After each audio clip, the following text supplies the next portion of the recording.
एहतशाम साहब, ये रीनिगोशिएट की जहाँ पर बात हो रही है, जिस तरह से डॉक्टर साहब भी बात कर रहे हैं कि जी लगारी साहब ने कहा जी एकतरफ़ा तौर पे माहदे नहीं ख़त्म किए जा सकते, और अगर रीनिगोशिएट ही करना है तो उस हवाले से अभी तक काम क्यों नहीं हो रहा? चूँकि हम देख रहे हैं प्रेशर दिन ब दिन अब बढ़ भी रहा है। जमात इस्लामी हो, इनकी अपनी जमात से भी इस हवाले से लोग बात कर चुके हैं, मुस्तफ़ा कमाल साहब, ये मामला अब उठ चुका है। और दूसरा, मैं अगेन वही चाहूँगी कि ये मामला क्या, जो हम देख रहे हैं कि एनर्जी सेक्टर में इस वक्त बहुत बड़ा क्राइसिस जो है, आईपीपीज कितना कंट्रीब्यूट करती है इस क्राइसिस में?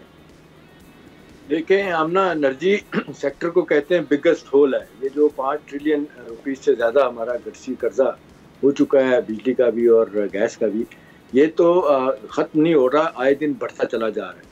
अभी मुख्तर तौर पे मैं आपको 2-3 चीज़ें बता देता हूँ। मेरा ख्याल है दानिश ने भी अच्छी बातें की हैं, लेकिन जो बात बता, एक तो दानिश जो अभी बात कर रहे थे ना, ये इम्पोर्टेड कोल की। अब चाइनीज़ हमारे कितने दोस्त हैं, चाइनीज़ की ज़्यादातर जो आईपीपीज उनके नए पावर प्लांट लगे हैं, ख़ासतौर पे सीपेक के कॉन्टेक्स्ट में जो आए हैं, वो इम्पोर्टेड कोल पे हैं। हम उनको कह रहे हैं कि जी देखिए, हमारे पास कोयला बेतहाशा पड़ा हुआ है, ठीक है, उसकी क्वालिटी शायद इतनी ज़्यादा अच्छी नहीं, लेकिन इंटरनेशनली ये कहा जाता है कि इससे बिजली पैदा की जा सकती है, लेकिन चाइनीज़ नहीं मान रहे। हमारा तो अज़ाब ये है कि इम्पोर्टेड हर चीज़ करके डॉलर खर्च करके हम लेके आते हैं और मामला जो है ना वो ठीक नहीं होता। तो चाइनीज़ नहीं मान रहे, और किसने मानना, जो हमारे बड़े दोस्त माने जाते हैं। अब अहम सवाल जो आप पूछ रही हैं ना, जो सब हलकों में बात हो रही है कि जी क्या रीनिगोशिएशन हो सकती है, हुई है। ये पीटीआई के ज़माने में ये मामला हुआ था। अब तकरीबन 95-96 के करीब टोटल आईपीपीज इस वक्त है, कुछ कहते हैं 100 के करीब पहुंच गए। उनमें 12 जो आईपीपीज थे, पावर प्लांट जिनके थे, उनके साथ बातचीत हुई थी और एक एमओयू साइन हो गया था हमना, जिसमें ये तय किया गया था कि जी ये जो आईपीपीज है ज़रूरत से ज़्यादा कैपेसिटी चार्जेस जो ले रहे हैं। अब देखें ना, 24,000 मेगावाट बिजली की हमारी जो है ना ज़रूरत है, और 45,000 मेगावाट पैदा की जा रही है, और ज़्यादा वो कागज़ों में पैदा की जा रही है, कैपेसिटी चार्जेस के नाम पे डॉलर पे हमसे पैसा लेके जा रहे हैं, जिसका भी आपने देखा, गौर एजाज साहब ने भी बड़ा जिक्र किया, जो पिछली हुकूमत का हिस्सा भी थे, और वो भी चिल्ला रहे हैं, और बाकी सारे हमारे लोग इस हवाले से अपने अपने कंसर्न का इज़हार खासतौर पर बिजनेस कम्युनिटी की दे रहे हैं। तो ये जब उनसे बात इनिशियली हुई थी, एमओयू साइन हो गया था पीटीआई की गवर्नमेंट में, और उन्होंने कहा था जी ठीक है, ये 800 अरब रुपया सालाना पाकिस्तान को बचेगा, और प्रायर कंडीशन के तौर पे हम ना 423-24 अरब रुपया जो उनके रिफंड थे, जो पैसा देना था आईपीपी कंपनी का, 12 कंपनी को उनको दे दिया गया। उनमें मंशा ग्रुप सबसे आगे था, और नवाज साहब ने इनको ज़्यादा शुरू से इनके साथ लेके चल रहे थे। इन्होंने इस हुकूमत से यानी पीटीआई से भी फायदा उठाया। अब सवाल ये है कि जी इनको रिवर्स कर सकते हैं? डेफिनेटली नहीं कर सकते। हम तो वैसे ही बदनाम हो गए हैं कि हर चीज़ में हमें वो लोग इंटरनेशनल कोर्ट ऑफ लॉ में ले चले जाते हैं, और फिर वो कहते हैं जी आप इतने फ्लॉड मार्जे करते क्यों हैं? उसकी वजह यही है कि तीनों हुकूमतों ने जिम्मेदारी को देनी पड़ेगी। इसमें पीपल्स पार्टी, पीएमएलएन और पीटीआई, इनके सब लोग इन्वॉल्व हैं। ये सब लोग इशराकिया को फायदा पहुंचाते हैं। दानिश जो नाम बताए उन्होंने, अभी देखे, मैं देख रहा था, मंशा ग्रुप है, उसके बाद नदीम बाबर, जो इनके सबसे ज्यादा जुल्म किया हमना, ये नदीम बाबर जो एनर्जी के एक्सपर्ट थे, इन्होंने चूना लगाया जो पीटीआई की हुकूमत में थे। ये इसको कहते हैं कॉन्फ्लिक्ट ऑफ इंटरेस्ट। ये पैसा बना भी रहे थे और ये एनर्जी पॉलिसी भी दे रहे थे।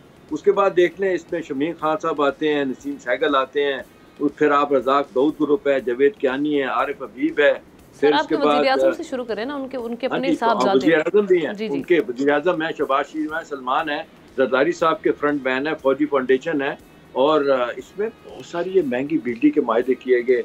अब देखें, बार बार ये बात आ रही है कि ये सालों से सिलसिला शुरू हुआ है, ये 90 से लेके 2000, अब आप देख लें अब कहाँ से कहाँ पहुँच गए हम। और ये मायदे जो है ना तब्दील हुए, ना नए मायदे जो अगर जब थोड़ी देर के लिए रुक गए, क्योंकि बहुत ज़्यादा प्रेशर हो गया है। अब बात तो हो रही है कि जी हाइडल की तरफ जाना, हाइडल की तरफ अभी भी नहीं आ रहे।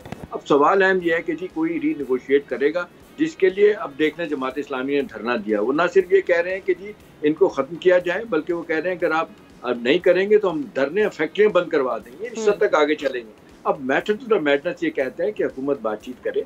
इनको 12 पहले लोग जो आए थे इनिशियली एक पैरामीटर सेट कर दे कि भी आपके साथ एक मायदा हुआ था, आप तैयार होके आए थे, आप मान लिया था आपने, व्हाट वेंट रॉन्ग, क्या हुआ? अब सवाल ये है कि हम ना, आप बैठी हैं, आप भी माल चाह रही, मैं भी चाह रहा हूँ, सब चाह रहे हैं, सब लोग जहाँ जहाँ बैठे हैं ना वो अपना कट छोड़ने के लिए तैयार नहीं है।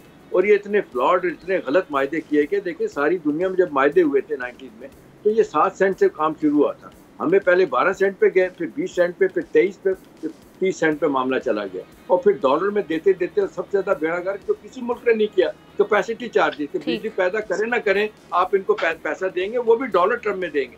तो हमने ये इतना बड़ा जुल्म है, इसको रिवर्स करने के लिए मेरा ख्याल है ये सारी सियासी जमातें बैठें और ये इन लोगों के पावर प्लांट हैं जिनका भी जिक्र किए गए 12, ये कम से कम ये फैसला करें और ये एक कोई तरीका कार तय कर दें ताकि ये रेप्लिका बने और बाकी लोग भी इसको फॉलो करें।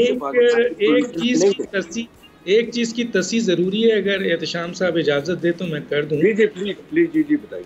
एहतशाम साहब, ये है एंग्रो पावर जीन थर लिमिटेड, चाइना और पाकिस्तान के दोनों के मिलाप से ये थर की कोयले से बिजली बना रहे हैं।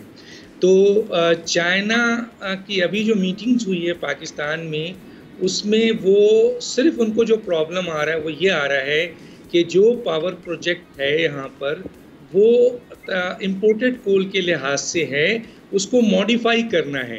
तो 660 मेगावाट बिजली जो है वो शामिल कर दी गई है थर्स के कोयले से, और उसमें चाइना और पाकिस्तान का इश्तराक है, और चाइना इस बात पर राजी हो गए हैं कि थर कोल को वो इस्तेमाल करेंगे।